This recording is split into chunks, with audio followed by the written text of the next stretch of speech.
నమస్తే, welcome to ATV news Telugu.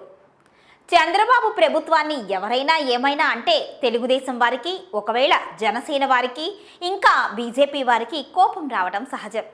అది వారి ప్రభుత్వం కనుక తమ నాయకుడిని వెనుకేసుకొని వచ్చి మాటల తూటాలు విసరడం కామన్. అలా చేయకపోతే ఇక ఆ పార్టీలో ఉండడం ఎందుకు?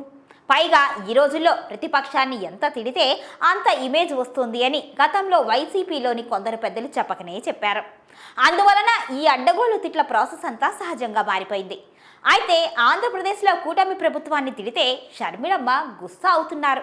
మరి ఆ కథ ఏంటో ఇప్పుడు చూద్దాం. చంద్రబాబు ప్రభుత్వాన్ని ఎవరైనా ఏమన్నా అంటే ఆంధ్రప్రదేశ్ కాంగ్రెస్ పార్టీకి కోపం వస్తోంది. వెంటనే ఆ పార్టీ నాయకురాలు రెస్పాండ్ అవుతున్నారు.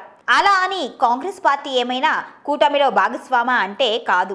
కాంగ్రెస్కు బద్ద వ్యతిరేకి అయిన బీజేపీ కూటమిలో తెలుగుదేశం కీలక భాగస్వామి. దేశంలో రాజకీయంగా ఇదో వింత. బీజేపీ భాగస్వామ్య ప్రభుత్వానికి అండగా కాంగ్రెస్ పార్టీ నిలవడం ఏమిటి అని రాజకీయ విశ్లేషకులు ఆశ్చర్యపోతున్నారు.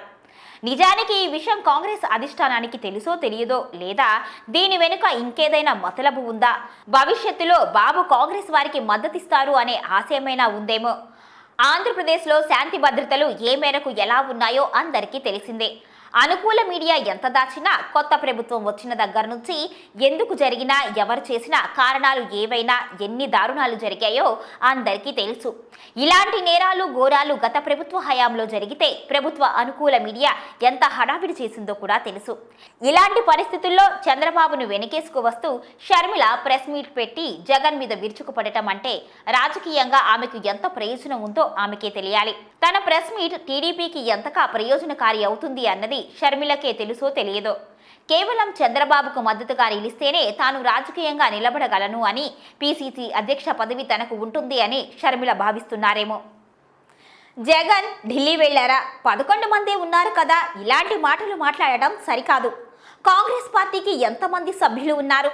దశాబ్దానికి పైగా ఎలాంటి స్థితిలో ఉంది?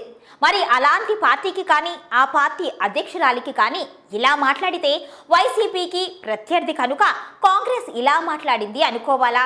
లేకపోతే జగన్పై ఉన్న కుటుంబంలోని భేదాభిప్రాయం వలన షర్మిల అలా మాట్లాడుతుంది అనుకోవాలో తెలియడం లేదు. జగన్తో వ్యక్తిగత వైరం ఉండొచ్చు, కుటుంబ తగాదాలు ఉండొచ్చు. అంత మాత్రం చేత రాజకీయంగా ఇలా మాట్లాడటం, మాట్లాడే మాటలకు విలువ లేకుండా చేసుకోవడం చూస్తుంటే షర్మిల అతి త్వరలోనే రాజకీయంగా ఇబ్బందులు ఎదుర్కొనే ప్రమాదకర పరిస్థితి కనిపిస్తోంది.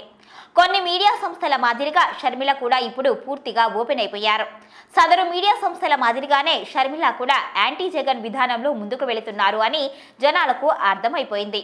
అలా బాగా విస్తృతంగా అర్థమైపోతే ఇక అలాంటి విమర్శలు జనాలు పట్టించుకోవడం మానేస్తారు. షర్మిల ఈ విషయం ఎంత త్వరగా గమనిస్తే అంత మంచిది. చంద్రబాబు ప్రభుత్వంపై విమర్శలు తాను చేయటానికి ఇబ్బంది ఉండవచ్చు. అలా అని వేరే వాళ్ళు చేస్తుంటే మౌనంగా ఉండడమే మంచిది. ఇలా వెనకేసుకు వస్తే కాంగ్రెస్ అధ్యక్షురాలా లేక తెలుగుదేశం మద్దతుదారా అన్న అనుమానాలు జనానికి కలుగుతాయి. ప్రస్తుత రాజకీయ చిత్రపటంలో కాంగ్రెస్కి బద్ధశత్రువైన బీజేపీ భాగస్వామ్య పక్షం తెలుగుదేశంకి వైసీపీ ఎంత దూరమో అలాగే కాంగ్రెస్ కూడా అంతే దూరం అన్న సత్యం షర్మిలమ్మ గమనించాలి.